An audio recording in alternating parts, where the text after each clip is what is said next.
Okay, so in today's lesson, I thought I would look at AQA GCSE Biology revision, specifically homeostasis and response and the endocrine system. So there's a few things that you have to know when you go through this topic area. So the first thing for you to note is that homeostasis is this regulation of internal conditions. Now, we could be talking about a cell, or we may be talking about the whole organism, so all the cells within the body. So when we talk about homeostasis and this regulation of these internal conditions, it's important for us to note that there are specific ones that you have to know. So if you are a foundation student, then you should know that we want to maintain these internal conditions to maintain that optimum condition. So it's a lot of time saying the word conditions, but what do we mean when we talk about these conditions? Well, we could be talking about controlling the blood glucose concentration, or we may be talking about the body temperature, or we may be talking about our water levels. So it's important when we look at homeostasis and this regulation of internal conditions that we are ensuring we understand, well, what does that relate to? What does blood glucose concentration have to do with anything? Well, this is where you bring in your bioenergetic topic area. So when we look at bioenergetic topic area, we need to think about respiration. So you should know that within every cell, there are the mitochondria, and this is the site of aerobic respiration. And you should know your equation. So glucose plus oxygen goes to water and carbon dioxide. Therefore, we want to maintain our blood glucose concentration so that glucose is constantly being delivered to the cells so that they can do respiration. They can provide the necessary energy to be able to function, whether that be actively transport molecules across the membrane, whether that be enough energy to catalyze reactions.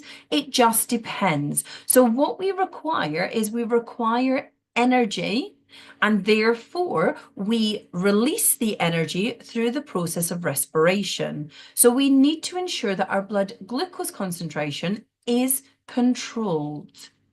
Now, we talked about respiration and the fact that if the cells are going through the process of aerobic respiration, they're going to be releasing energy.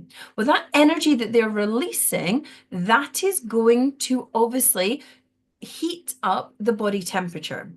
Now, we know that enzymes are very important for chemical reactions because our enzymes are biological catalysts which are going to lower the activation energy. If I increase the temperature, what's going to happen is there's going to be an increase in the kinetic energy, therefore more frequent successful collisions, therefore a faster rate of reaction. So if my temperature is too low, it's really cold outside, and if I were to stand outside for too long, I would actually have to increase my internal body temperature because my body was sensing that the external temperature was too low. And if I were to stay outside for too long, my internal body temperature could start to drop down, and that could affect the rate of reaction within my cells. So we want to maintain the optimum temperature because that is where we get the fastest rate of reaction. But what happens if I get too hot? What happens if I'm not feeling very well and my body's trying to fight the infection and I have a fever? Well, that's the body's way to slow down the rate at which the prokaryotic cells, the bacterial cells, are able to actually function. So the body raises the temperature higher than the optimum to slow them down. But that's also going to slow our body down. So therefore, what we need to understand is that if our body temperature went too high, that would then cause denaturation. That would cause the enzymes to become denatured and therefore would change the shape of their active site. So because it's going to change the shape of the active site, that's therefore going to mean that we are not going to be able to do those reactions that are required by the cell. So therefore, by using the process of homeostasis, maintaining the optimum conditions, what we can therefore do is ensure that our enzymes are working at their optimum. What about water? What do we know about water? Well, what we know about water is that water will move by osmosis. It will diffuse from a dilute solution to a concentrated solution, and it will do that through a partially permeable membrane. So we understand that water moves, the net movement, and it actually moves in both directions, but it will move more from a dilute solution to a concentrated solution, and therefore the solution that our cells are bathed in has to be maintained. If we were in a solution that had too much water in it, that would cause water to enter our cells. Our cells will get too big. They don't have a wall. They would burst. If we were in a solution that had less water than the cells did, the water would leave the cells, go to the solution, and that would then cause our cells to shrivel up, and they would then not be able to function at the most efficient. So what our body does is it tries to maintain an isotonic point, an isotonic solution where there's an equilibrium. For every one that goes out, one will move in. So by osmosis, we know that water moves from a high water potential to a lower water potential, from a dilute solution to a concentrated solution. Now, as I'm talking right now, what I'm actually doing is I'm losing water vapor out of my mouth. As I talk, as I breathe, I lose water vapor. So therefore, if I don't replenish that water, I could affect the water potential inside my blood. So what I might do is I might have a drink. By taking water in, by drinking it, I am then replenishing it. I may have some food. Food would also mean that I get water into my system. Now, if I were getting very, very hot, what might happen is I would potentially start to sweat, and therefore I would be losing water. When I go to the toilet, I need to excrete urea, my urine, which is urea and water, a waste product. I need to get that out my body. So therefore, I'm losing water by me going to the toilet. But I need to do that to ensure that my body is maintained in a stable condition without toxic waste, but at the same time ensuring that the levels are controlled. Now, if you are a triple student, then you will go into the control of water in more detail. And if you are triple, you will go into temperature in more detail. I'm focusing this session on the combined science topic area, and I'm going to focus on the foundation level and then move on to that higher level later on. So right now, everything I've covered is what you need to know for the foundation topic area of the combined science. So the key thing to know is homeostasis, this regulation of your internal environment actually goes in fluctuations, high, low, high, low. If I get too less water, I drink some, it increases, it might go too high, I then need to go to the toilet more. If I get too hot, it decreases. If I get too cold, it increases. So it's a constant up and down, small fluctuations. It's not a set level and that's it. There are some small fluctuations. But how does the body know this? How do the cells And how does the organism manage to be able to maintain and regulate that internal environment? Well, the first thing it has to do is actually detect the changes. So we have very specific cells called receptor cells. And those receptor cells are going to detect the changes in the environment. That's the stimuli. What you then have is a coordination center. Now, this can be your brain, your spinal cord. It can be organs. And in this case, we'll talk about the pancreas. And what they do, these coordination centers, is they receive information from these specialized cells, receptor cells. They process the information and then they pass on that information to an effector. And the effector is going to be either a muscle, it can contract or relax, or a gland, which is going to secrete enzymes or hormones. And that effector is going to respond, it's going to do a response, which has been determined by the coordination center.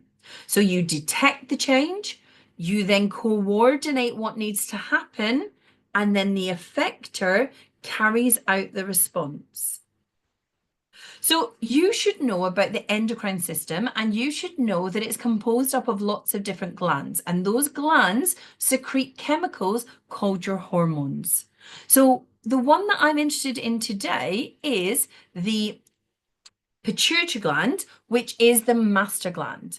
Now, the pituitary gland is the one that's located in your brain, and it will secrete several other hormones. So when we look at the menstrual cycle, we'll talk about the hormones that are linked there. When we look at osmoregulation, if you're doing the triple, that again is involving this master gland, the pituitary gland. So it's going to secrete several hormones, and they will go into the bloodstream, and they will therefore result in a response for the body. So there are some you need to be able to know specifically for your exam: the pituitary gland and its location, the thyroid gland and its location, the adrenal gland, which is located just on top of your kidneys, your ovaries, your testes, if you're male or female biologically, and the pancreas, which is linked to your blood sugar levels. So they could give you a picture that expects you to be able to state which of these organs is involved and which hormone it may release.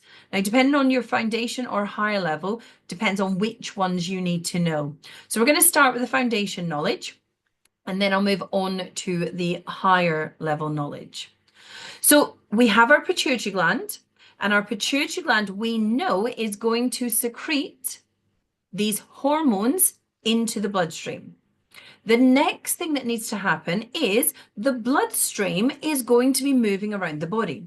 So the minute the pituitary gland has secreted these hormones into the bloodstream, they will then be carried to what's known as a target organ or a target cell.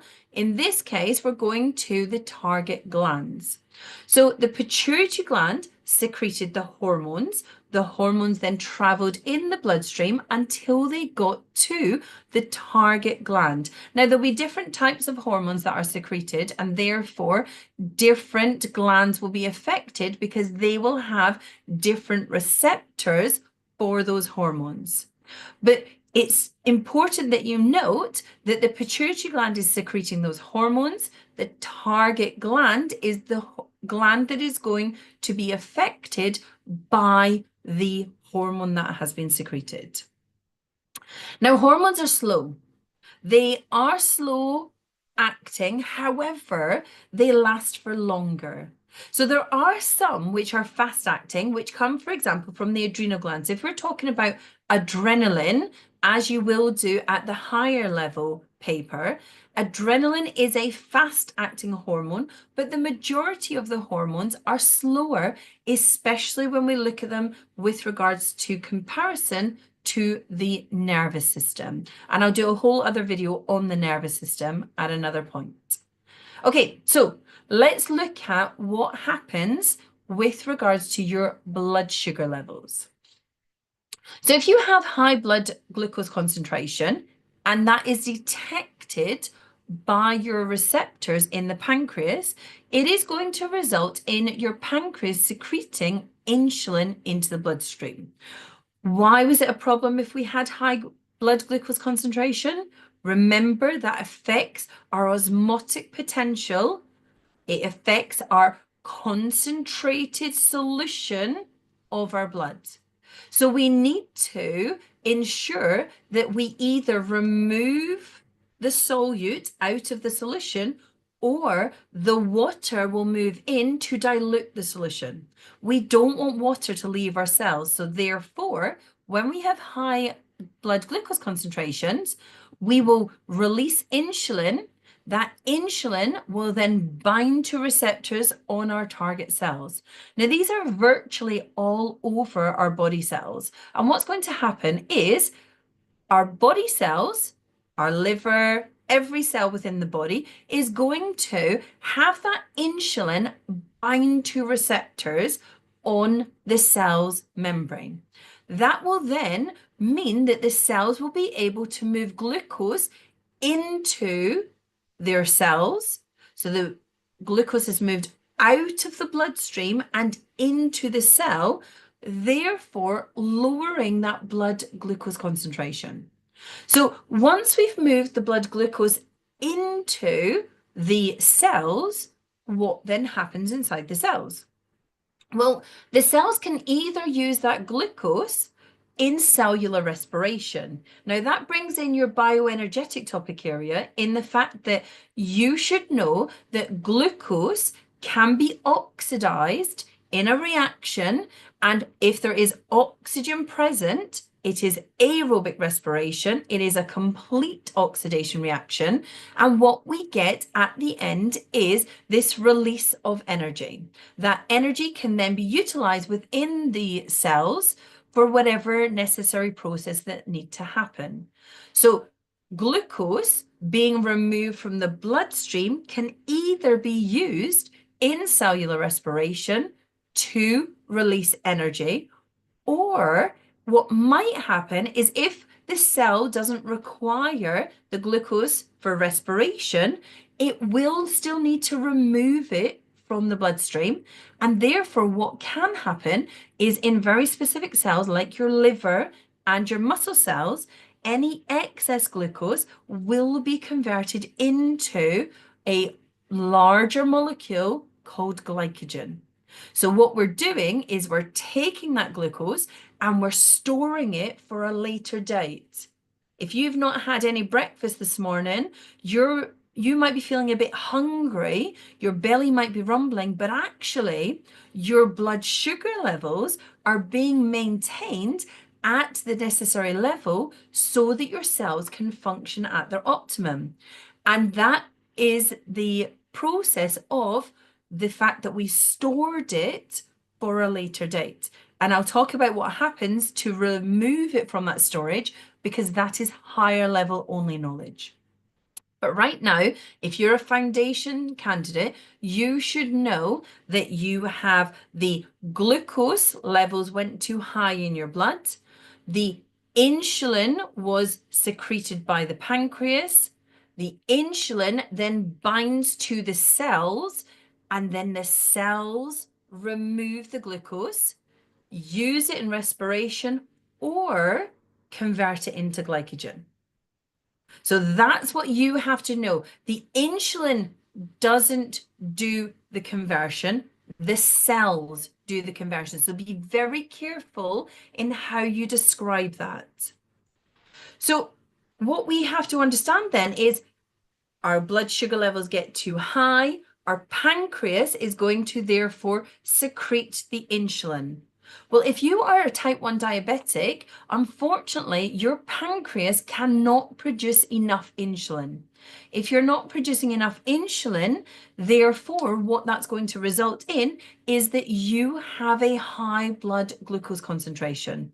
Now, remember, glucose concentration, that solute that is in the blood, which is a solution, is going to affect the water concentration of the blood. We call that water potential. So we're going to end up with a concentrated solution in our blood that water will leave our cells by osmosis.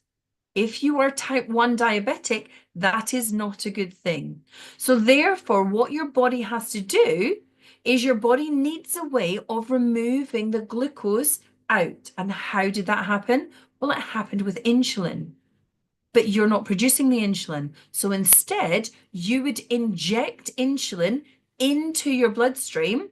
It would then be transported to your cells, and the same process happens. When the insulin is injected, that will result in the glucose being removed from the bloodstream. In exactly the same way as if your pancreas had produced it, that is what would happen when it comes to the injection of the insulin. Okay, so what if you're type 2 diabetic?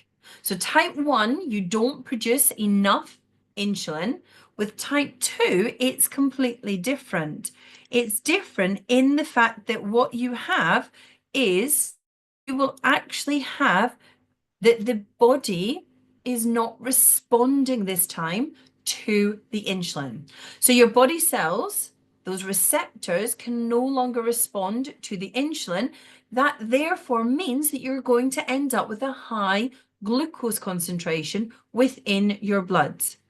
Now, there is a risk factor here. If you have type 2 diabetes, there is a high risk factor that this could lead to obesity.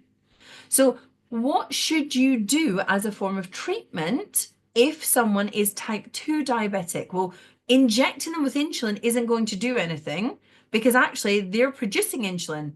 If anything, that would be a very negative process because they'd remove too much glucose from the bloodstream. What's important is the treatment. They would have to have a low carbohydrate diet. Now that low carbohydrate diet, that is because glucose is a carbohydrate. A carbohydrate has carbons, hydrogens, and oxygens. So by having a low carbohydrate diet and by having regular exercise, back to bioenergetics, exercise means more cellular respiration, more glucose and oxygen required. Therefore, if you're having a regular exercise program, more respiration, you're using the glucose, you're breaking it down to provide the necessary energy to be released for the exercise of the muscles contracting. The low carbohydrate diet, you're not taking in as much carbohydrates, so your sugar levels in your blood would be decreased. And if all that didn't work, then it may be that someone might need to have some drugs to help them control their type 2 diabetes. So this is higher level content now. So if you're a higher level candidate, you need to know what happens in the opposite side of things. If my blood sugar levels get too low, I would therefore have it detected by my pancreas, and my pancreas will now release a new hormone called glucagon. Glucose-agon. So low blood glucose concentration detected by my receptors in the pancreas that will respond by secreting this glucagon into the bloodstream. The glucagon will then travel in the bloodstream until it reaches its target organ. And the target organ for glucagon is the liver.